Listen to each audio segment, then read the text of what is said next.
ಸಂವಿಧಾನವನ್ನು ನಮಗೆ ನಾವೇ ಅರ್ಪಿಸಿಕೊಂಡು ಅಂಗೀಕರಿಸಿ ಶಾಸನವಾಗಿ ವಿಧಿಸಿಕೊಂಡಿದ್ದೇವೆ.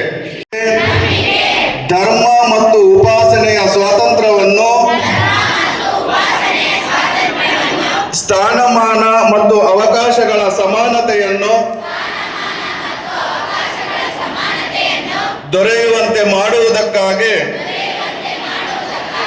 ವ್ಯಕ್ತಿ ಗೌರವ, ದೇಶದ ಏಕತೆ ಮತ್ತು ಸಮಗ್ರತೆಗಾಗಿ ಎಲ್ಲರಲ್ಲಿ ಭ್ರಾತೃತ್ವ ಭಾವನೆಯನ್ನು ಮೂಡಿಸುವುದಕ್ಕೆ ದೃಢ ಗೊತ್ತಿದೆ. ನಮ್ಮಲ್ಲಿ ಕೀಪ್ಯಾಡ್ ಫೋನ್ ಯಾವಾಗಲೂ ನಾವು MA ಓದಬೇಕಾದ್ರೆ ಸ್ವಲ್ಪ ಬಂತದು.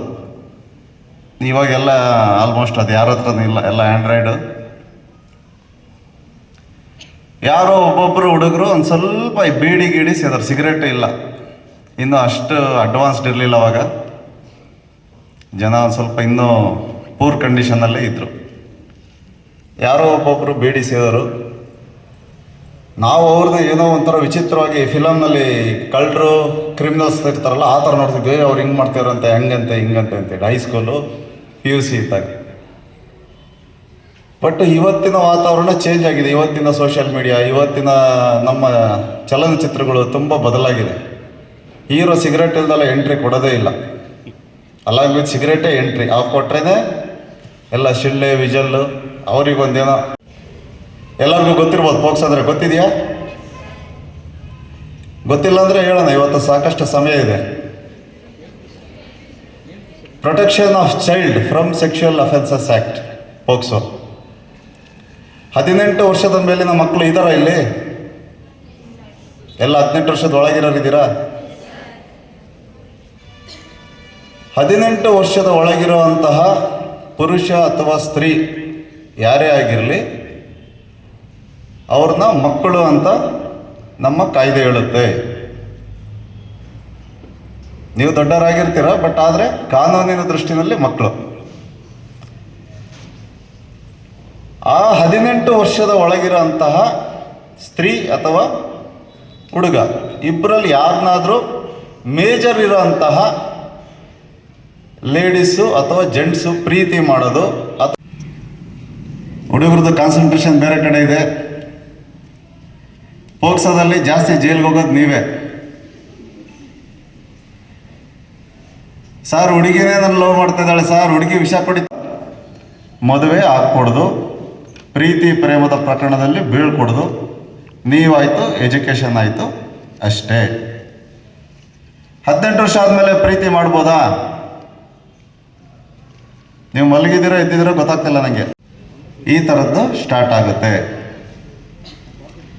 18 ವರ್ಷದ ಮೇಲ್ಪಟ್ಟ ಹುಡುಗ, ಅದು ಇಬ್ಬರು ಅಂಡರ್ ಏಜ್ ಇದ್ದರು ಅಂದರೆ ಕಾನೂನು ಸಂಘರ್ಷಕ್ಕೊಳಗಾದ ಬಾಲಕ ಅಂತ ಕರಿತೀವಿ. ಅದಕ್ಕೂ ಕೂಡ ತಕ್ಕ ಮಟ್ಟಿಗೆ ಸಣ್ಣದಾಗಿ ಪನಿಷ್ಮೆಂಟ್ ಇರುತ್ತೆ. 18 ವರ್ಷದ ಮೇಲ್ಪಟ್ಟಿದ್ರೆ ಸೇಮ್ ಬೇರೆ ಅತ್ಯಾಚಾರದ ಈಗಿನ ದಿನ ಬಂದಿದೆ. ಮೊದಲೆಲ್ಲ ಹಳೆಯ ಚಲನಚಿತ್ರಗಳು ಒಂಥರ ಸಾಮಾಜಿಕ ಇರೋವು, ಏನೋ ಒಂದು ಮೆಸೇಜ್ ಕೊಡ್ತಾಯಿದ್ರು ಸಮಾಜಕ್ಕೆ.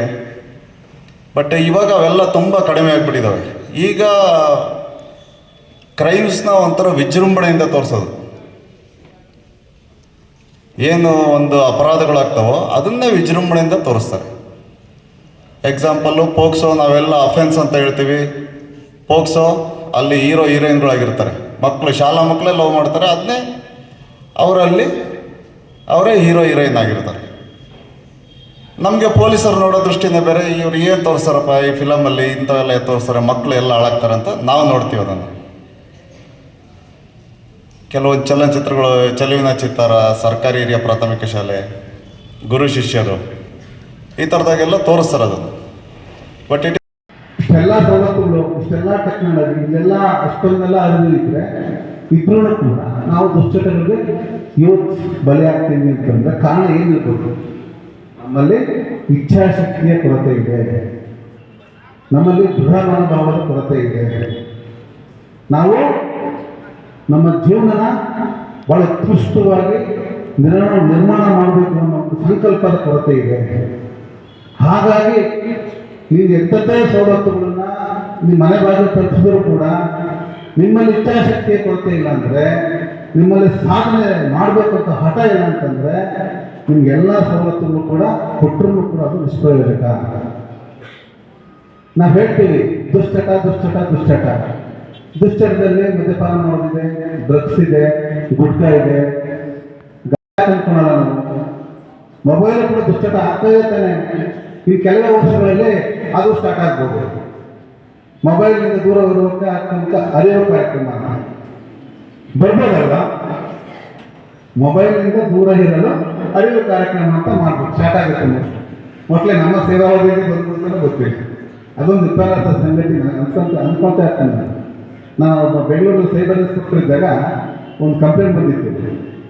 ಒಂದು ಫ್ಯಾಮಿಲಿನಲ್ಲಿ